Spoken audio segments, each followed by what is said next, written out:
Welcome to the deep dive. We plunge into some really fascinating topics here, and today, honestly, we're grappling with something that feels like a paradox.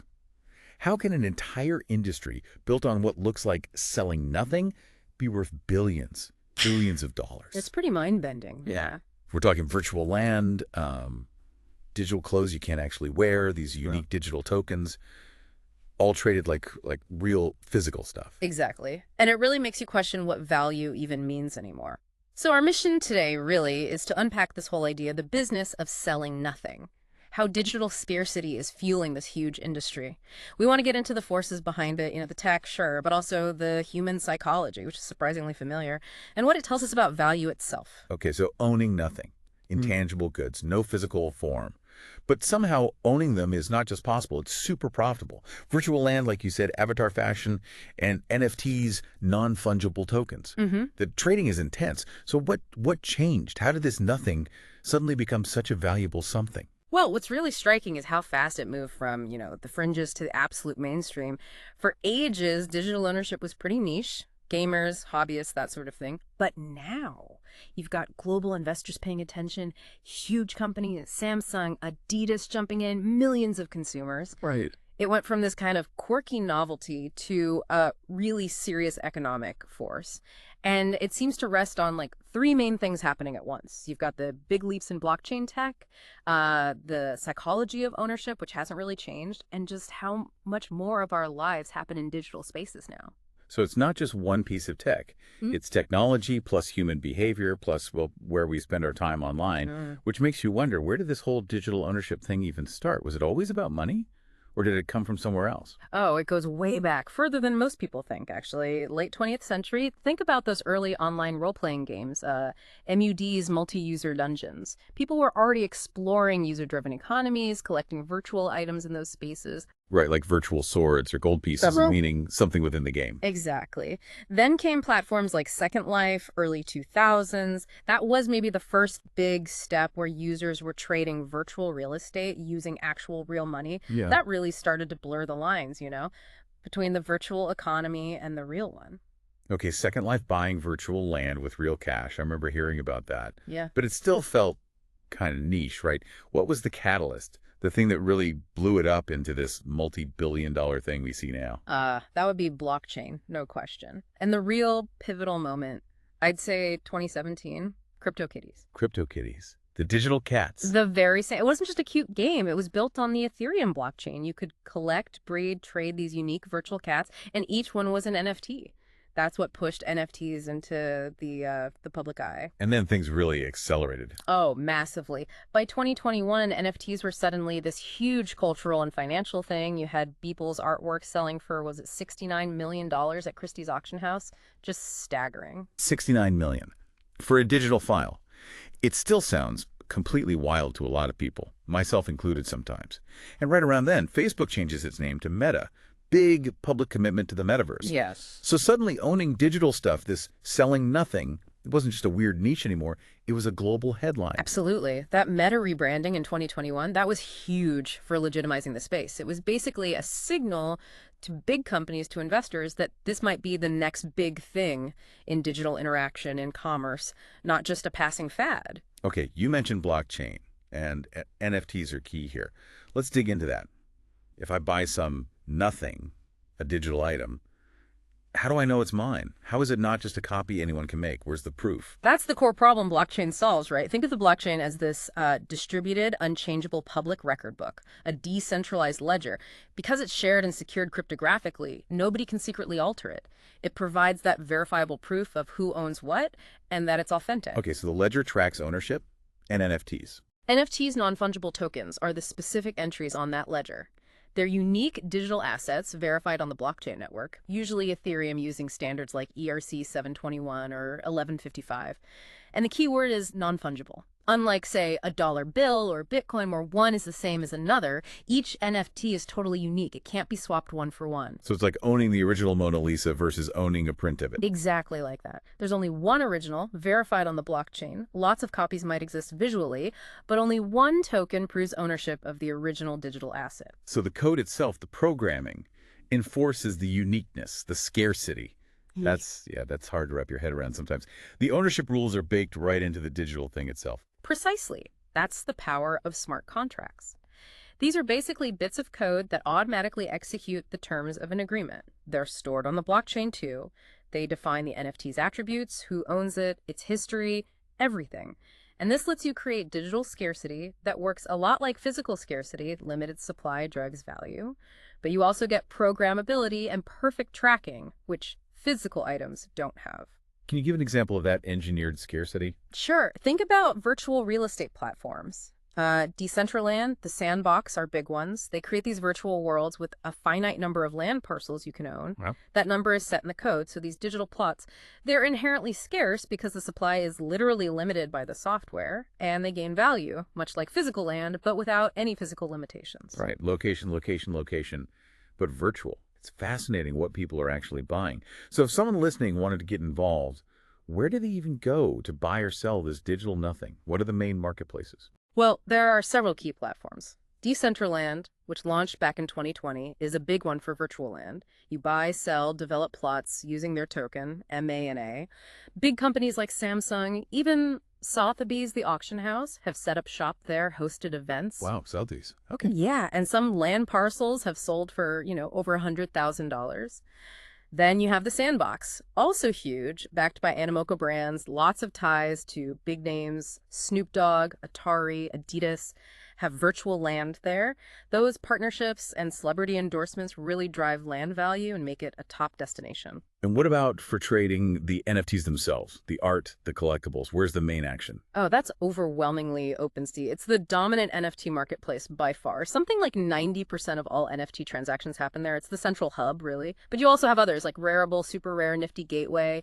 They often have their own focus, maybe more curated art, high-profile drops, or different community rules. Okay, so there are established places to trade. How do people actually make money, though? The monetization. It sounds like it's more complex than just selling a digital item once. Oh, definitely. It's gotten quite sophisticated. You have the basic primary sale, of course.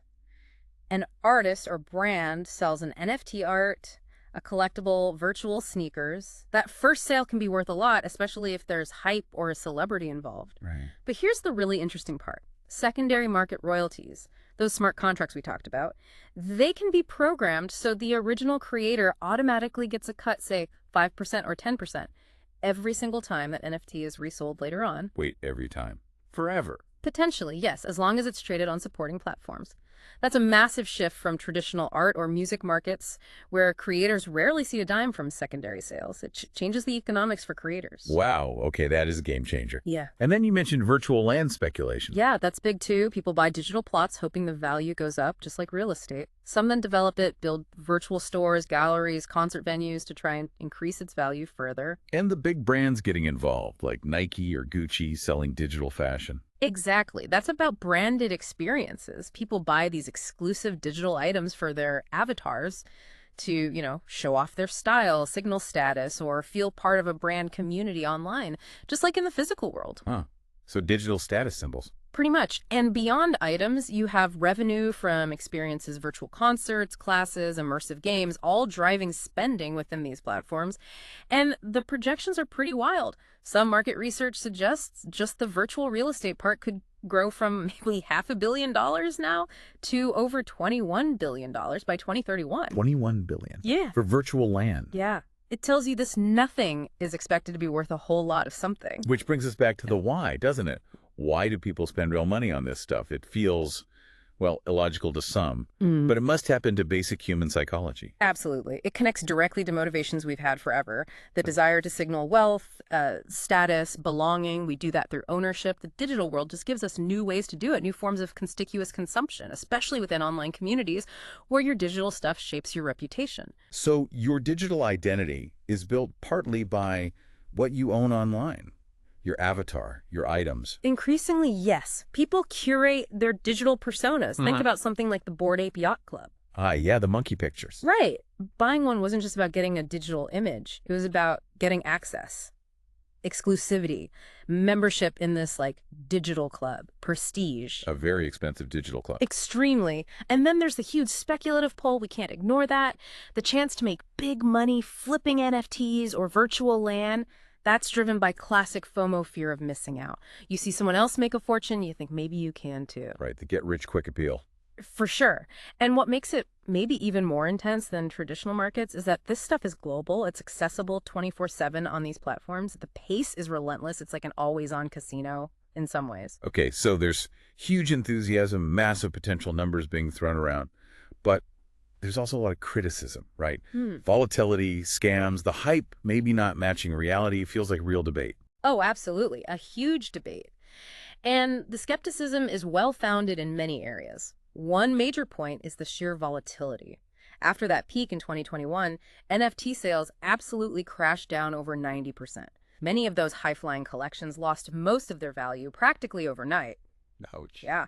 And critics point out that many of these metaverse platforms, despite billion-dollar valuations sometimes, seem pretty empty.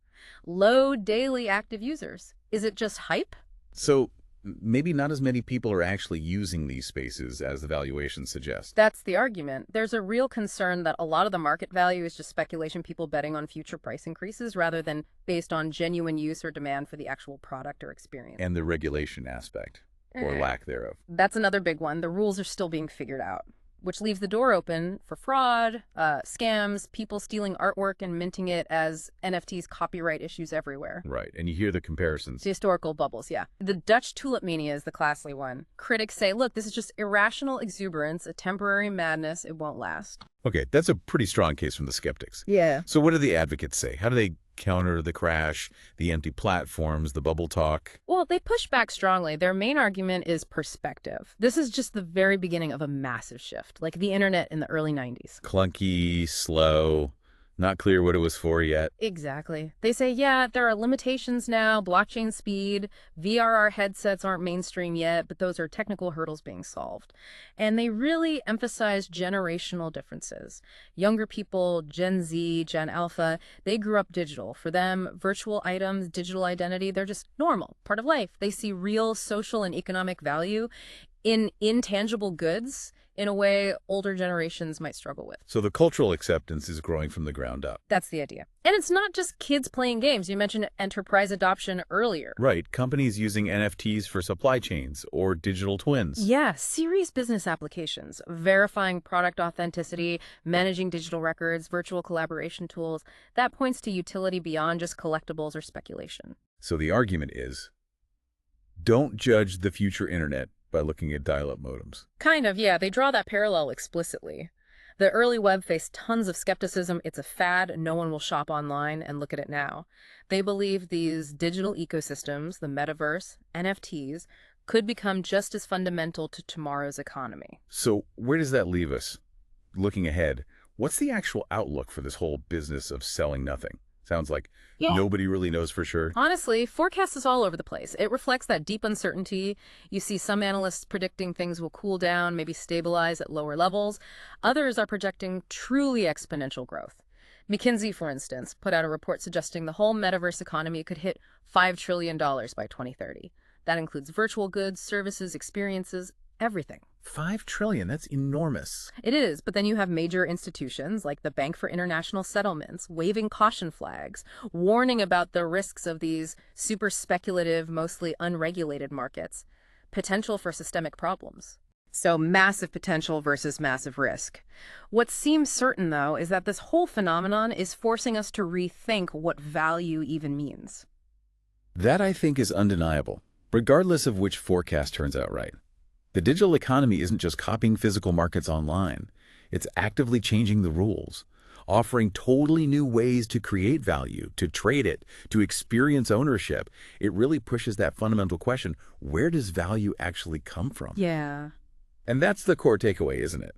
This business of selling nothing, it's not some weird gimmick. It reflects really deep shifts in our economy, in our culture.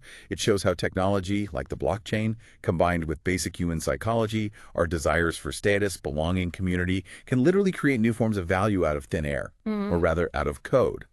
Whether it matures into a stable part of the digital world or fades after the hype, the fact is, intangible digital assets are being sold for real money right now, and we're only just starting to see how that impacts everything else. So here's something to think about. As our lives move increasingly online, our work, our friendships, our entertainment, what could ownership truly mean for you personally in, say, the next 10 years? what digital nothings might become valuable parts of your life. Definitely something to ponder. Join us next time for another deep dive.